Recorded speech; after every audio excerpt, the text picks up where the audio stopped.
Good evening, welcome to our channel. So ಇವತ್ತು ಒಂದು cooking ರೆಸಿಪಿನ ಶೇರ್ ಮಾಡೋಣ ಅಂತ. ಇವತ್ತು ಧೃತಿಗೆ ಪಾಸ್ತಾ ಬೇಕಂತೆ, ಸೊ ಹಾಗಾಗಿ ನಮಗೂ ಡಿನ್ನರ್ಗೆ ಅದೇ ಆಗುತ್ತೆ ಅಂತ ಹೈ ಪ್ರೋಟೀನ್ ಪಾಸ್ತಾನ ಮಾಡ್ತಾ ಇದ್ದೀನಿ. ಸೊ ಮನೇಲಿರುವಂಥ ಇಂಗ್ರೀಡಿಯನ್ನೇ ಉಪಯೋಗಿಸ್ಕೊಂಡು ಮಾಡ್ತಾ ಇರೋದು. ಸೊ ಬನ್ನಿ, ನನಗೆ ಇವತ್ತು ಧೃತಿ ಹೆಲ್ಪ್ ಮಾಡ್ತಾಳೆ. ಸೊ ನಾನು ಧೃತಿ ಇಬ್ರು ಸೇರಿ ಇವತ್ತು ಏನ್ ಮಾಡ್ತಿದ್ದೀವಿ,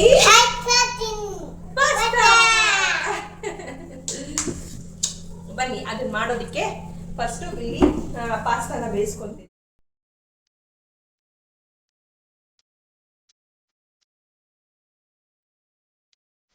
ಮಾಡೋದಕ್ಕೆ ತಗೊಂಡಿರೋಂಥ ತರಕಾರಿ, ಸೊ ಕ್ಯಾಪ್ಸಿಕಮ್ ಒಂದು, ಎರಡು ಟೊಮ್ಯಾಟೊ ತಗೊಂಡಿದ್ದೀನಿ. ಸೊ ಇಷ್ಟನ್ನು ಚಾಪ್ ಮಾಡ್ಕೊಳ್ಳೋಣ. ನಾನು ಬರೀ ಈಗ ಇದನ್ನ ಕ್ಯಾಪ್ಸಿಕಮ್ಮು ಮತ್ತೆ ಎರಡನ್ನು ಚಾಪ್ ಮಾಡ್ಕೊತೀನಿ. ಸೊ ಇದನ್ನ ಟೊಮ್ಯಾಟೊ ಗ್ರೈಂಡ್ ಮಾಡ್ಕೊಳ್ಳೋಣ. ಸೊ ಆಮೇಲೆ ಅದನ್ನ ಏನ್ ಮಾಡ್ತೀನಿ ತೋರಿಸ್ತೇನೆ. ಸೊ ಇವೆರಡನ್ನ ಫಸ್ಟ್ ರೆಡಿ ಮಾಡ್ಕೊಳ್ಳೋಣ.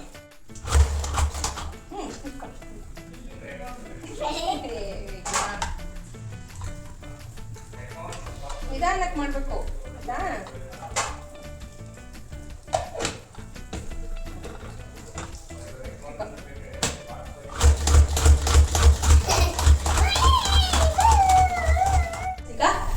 ಸಾಸ್ನ ರೆಡಿ ಮಾಡ್ಕೊಳ್ಳೋಣ. ಸೊ ನಾನು ಇವತ್ತು ರೆಡ್ ಸಾಸ್ ಪಾಸ್ತಾ ಮಾಡ್ತಾ ಇದ್ದು, ಸೊ ಹಾಗಾಗಿ ಅದಕ್ಕೆ ಆ ಸಾಸಿಗೆ ಏನೇನು ಮನೇಲಿರೋದು ಇಂಗ್ರೀಡಿಯೆಂಟ್ ಯೂಸ್ ಮಾಡ್ಕೊಂಡು ಮಾಡ್ತಾ ಇದ್ದೀನಿ. ಸೊ ಏನೇನು ಬೇಕು ನಿಮಗೆ ತೋರಿಸ್ತೀನಿ. ಈಗ ಸಾಸ್ ಮಾಡೋದಕ್ಕೆ ಮಿಕ್ಸಿ ಜಾರ್ ತಗೊಂಡಿದ್ದೀವಿ.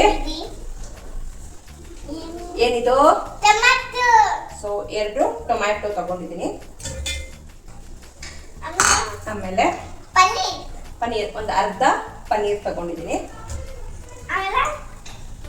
ಬೇಕಿದ್ರೆ ಇನ್ನೇನಾದ್ರು ಆ್ಯಡ್ ಮಾಡ್ಕೊಳ್ಬೋದು, ನಿಮಗೆ ಸ್ಪೈಸಸ್ ಏನಾದರೂ ಬೇಕಾದರೆ. ನನಗೇನು ಬೇಡ, ಗಾರ್ಲಿಕ್ಕು ಏನಾದ್ರು ಬೇಕಾದರೆ ಹಾಕೊಬೋದು. ಸೊ ನಾನು ಅದನ್ನೇನು ಆ್ಯಡ್ ಮಾಡ್ತಾ ಇಲ್ಲ.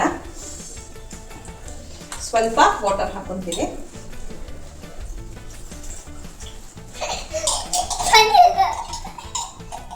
ಇನ್ನೂ ತುಂಬ ಕ್ರೀಮಿ ಬೇಕು ಅಂದರೆ ನೀವು ಇದಕ್ಕೆ ಕ್ಯಾಶು ಅಂದರೆ ಗೋಡಂಬಿನೂ ಆ್ಯಡ್ ಮಾಡ್ಕೊಳ್ಬೋದು. ತುಂಬಾ ಚೆನ್ನಾಗಿ ಕ್ರೀಮಿ ಬರುತ್ತೆ.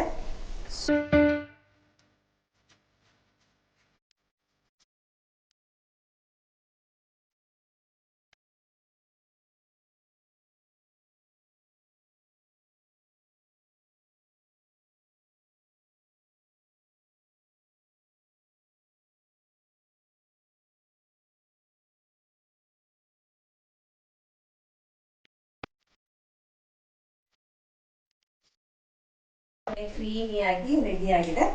ಸೊ ಬನ್ನಿ ಪಾಸ್ತಾ ಪ್ರಿಪೇರ್ ಮಾಡ್ಕೊಳ್ಳೋಣ. ಏನ್ ಹಾಕ್ತಿದ್ದೀವಿ, ಬಟರ್ ಆ್ಯಡ್ ಮಾಡಿದ್ದೀನಿ. ಸೊ ಅದಾದ್ಮೇಲೆ ಈರುಳ್ಳಿ ಹಾಕೋದಿದ್ವಿ, ಆನಿಯನ್. ಸೊ ನಿಮಗೆ ಯಾವ ಥರ ಬೇಕಾದರೂ ಚಾಪ್ ಮಾಡ್ಕೊಬೋದು. ಸೊ ನಾನು ಸ್ವಲ್ಪ ಚಿಕ್ಕದಾಗಿ ಚಾಪ್ ಮಾಡಿದ್ದೀನಿ. ಸಣ್ಣದಾಗಿ ಹೆಚ್ಚಿದ್ರೆ ಒಂಥರ ಚೆನ್ನಾಗಿ ಅನಿಸುತ್ತೆ. ಸೊ ಹಾಗಾಗಿ ನಾನು ಇದೇ ಥರ ಇಟ್ಟಿದ್ದೀನಿ. ಸೊ ಇದನ್ನು ಇವಾಗ ಚೆನ್ನಾಗಿ ಸೌಟೆ ಮಾಡ್ಕೊಳ್ಳಿ. ಫುಲ್ ಗೋಲ್ಡನ್ ಬ್ರೌನ್ ಆಗಬೇಕು. ಇದು ಟ್ರಾನ್ಸ್ಪರೆಂಟ್ ಕಲರ್ಸ್ ಚೇಂಜ್ ಆಗ್ತಾ ಬರಬೇಕು. ಸೊ ಅಲ್ಲಿ ತನಕ ಚೆನ್ನಾಗಿ ಫ್ರೈ ಮಾಡ್ಕೊಳ್ಳಿ. ಇವಾಗ ಹೆಚ್ಚಿಟ್ಟಿರುವಂಥ ಕ್ಯಾಪ್ಸಿಕಮ್ನ ಆ್ಯಡ್ ಮಾಡ್ಕೊತಾ ಇದ್ದೀನಿ. ನಾನು ಇಲ್ಲಿ ಎಲ್ಲವುದು ಸ್ಮಾಲ್ ಆಗಿ ಹೆಚ್ಕೊಂಡಿರೋದು, ಚಿಕ್ಕದಾಗಿ ಹೆಚ್ಕೊಂಡಿದ್ದೀನಿ. ನಿಮಗೆ ಯಾವ ರೀತಿ ಬೇಕೋ ಆ ರೀತಿ ಎಲ್ಲದನ್ನು ಚಾಪ್ ಮಾಡ್ಕೊಬೋದು. ಇದನ್ನು ಚೆನ್ನಾಗಿ ಸೌಟೆ ಮಾಡಿಕೊಂಡು ನಂತರ ರುಬ್ಬಿರೋವಂಥ ರೆಡಿ ಮಾಡ್ಕೊಂಡಿರೋವಂಥ ಸಾಸ್ನ ಕೂಡ ಆ್ಯಡ್ ಮಾಡ್ಕೊಳ್ಳಿ. ಬೇಕಿದ್ದರೆ ಕನ್ಸಿಸ್ಟೆನ್ಸಿ ಅಡ್ಜಸ್ಟ್ ಮಾಡ್ಕೊಳ್ಬೋದು, ನೀರು ಹಾಕಿ ಅಡ್ಜಸ್ಟ್ ಮಾಡ್ಕೊಳ್ಳಿ. ಇದನ್ನು ಮಿಕ್ಸ್ ಮಾಡಿಕೊಂಡು ರುಚಿಗೆ ಎಷ್ಟು ಬೇಕೋ ಅಷ್ಟು ಉಪ್ಪನ್ನ ಇವಾಗ ಆ್ಯಡ್ ಮಾಡಿಕೊಂಡು ಮತ್ತೊಮ್ಮೆ ಚೆನ್ನಾಗಿ ಮಿಕ್ಸ್ ಮಾಡಿ ಹಸಿ ವಾಸನೆ ಅದದು ರಾನೆಸ್ ಕಂಪ್ಲೀಟಾಗಿ ಹೋಗಬೇಕು. ಅಲ್ಲಿ ತನಕ ಚೆನ್ನಾಗಿ ಇದನ್ನು ಬಾಯ್ಲ್ ಮಾಡ್ಕೊಳ್ಳಿ.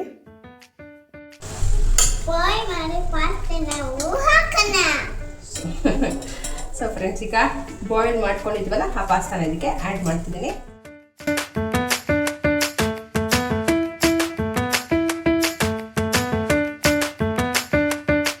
ಪಾಸ್ತಾ ಆ್ಯಡ್ ಮಾಡಿದ್ಮೇಲೆ ಚೆನ್ನಾಗಿ ಅದು ಎಲ್ಲವುದು ಕೋಟ್ ಆಗಬೇಕಲ್ಲ ತನಕ ಚೆನ್ನಾಗಿ ಮಿಕ್ಸ್ ಮಾಡಿಕೊಂಡು ಇವಾಗ ಆರಿಗೇನೋ ಚಿಲ್ಲಿ ಫ್ಲೇಕ್ಸ್ ಏನೇನಿದೆ ಅದನ್ನು ಇವಾಗ ಆ್ಯಡ್ ಮಾಡ್ಕೊಳ್ಳೋಣ.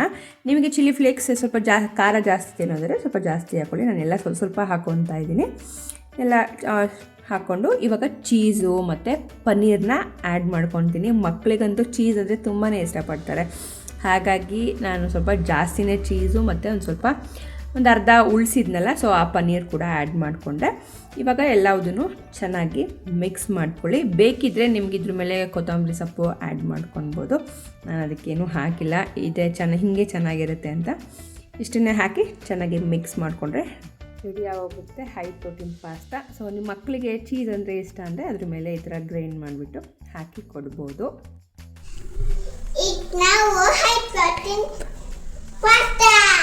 ರೆಡಿ ಆಯಿತು. ಈಗ ಟೇಸ್ಟ್ ಮಾಡಿ ಹೇಳ್ತಾರೆ ಧೃತಿ ಅವರು.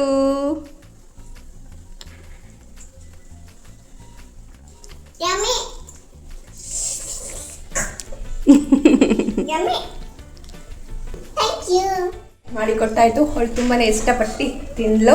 ಸೊ ಇನ್ನೇನು ಸ್ಕೂಲ್ ಓಪನ್ ಆಗ್ತಿದೆ ಮಕ್ಕಳಿಗೆಲ್ಲ. ಸೊ ಇದನ್ನು ನೀವು ಸ್ನ್ಯಾಕ್ ಬಾಕ್ಸ್ಗೆ, ಲಂಚ್ ಬಾಕ್ಸ್ಗೆ ಮಾಡಿಕೊಡ್ಬೋದು. ಮಕ್ಕಳಿಗೆ ಮಾತ್ರ ಅಲ್ಲ, ದೊಡ್ಡವರು ಕೂಡ ತುಂಬಾ ಇಷ್ಟಪಟ್ಟು ತಿಂತಾರೆ.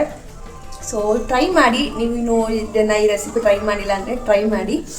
ಹಾಗೆ ಈ ರೆಸಿಪಿ ಯಾವ ರೀತಿ ಬಂತು, ಏನು ಎತ್ತ ಅಂತ ಕಮೆಂಟ್ ಬಾಕ್ಸಲ್ಲಿ ತಿಳಿಸಿ. ಸೊ ಇದಾಗಿತ್ತು ಇವತ್ತಿನ ನಮ್ಮ high protein pasta recipe. So ಈ ವ್ಲಾಗ್ ನಿಮಗೆ ಇಷ್ಟ ಆಗಿದೆ ಪ್ಲೀಸ್ ಲೈಕ್ ಮಾಡಿ. ಹಾಗೆ ನಮ್ಮ ಚಾನಲ್ ಇನ್ನೂ ಸಬ್ಸ್ಕ್ರೈಬ್ ಮಾಡದೆ ನೋಡ್ತಿದ್ದೀರಾ ಅಂದರೆ ದಯವಿಟ್ಟು ಸಬ್ಸ್ಕ್ರೈಬ್ ಮಾಡ್ಕೊಳ್ಳಿ. ಸೊ ಸಿಗೋಣ ಮತ್ತೆ ಮುಂದಿನ ವಿಡಿಯೋದಲ್ಲಿ. ಅಲ್ಲಿವರೆಗೂ take care. Bye bye. Have a nice day.